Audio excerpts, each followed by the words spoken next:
Mke wangu. Niambie. Vipi lakini? Poa. Leo tunapika nini mke wangu? Leo najisikia kula kuku leo. I don't want peace. I want problems always. Odi. Karibu. Habari za sasa hivi? Bwana kaka. Kwema lakini kwema. Shem kama shem. Niambie shemeji yangu. Kama unaendaje? Poa. Naona umekuwa nini? Papa tumetulia. Vipi lakini? Unajua nini?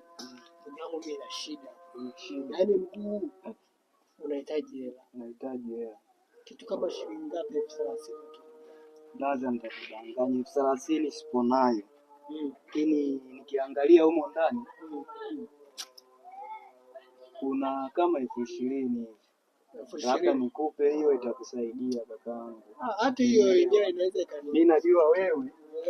Mimi na wewe yani tumetoka mbali rafiki yangu. Haina noma. Wewe tena. I don't want peace. I want problems always. Nataka muniombee. I'm going through a lot of problems.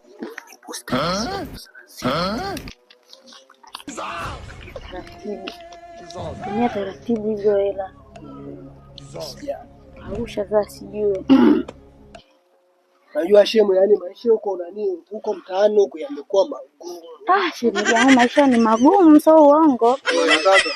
Yes. Nilichokipata ndo hiki. Hicho na imani kitakusaidia. Haina shaka. Yaani ninafurahi sana kukusaidia hii.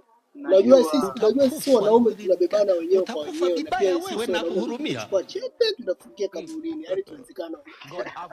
Poa bana, karibu sana kamkubwa. Asante. Karibu sana rafiki yangu. Sasa shemeji yangu. Shimla. Kwaheri ba shemeji yangu. Shemu namkubali sana huyu. Shemeji yako anaga shida huyu. Poa bana blaza. Mke wangu. Hebu njoo kwanza huko tuandae hata masuala ya kupika si unajua.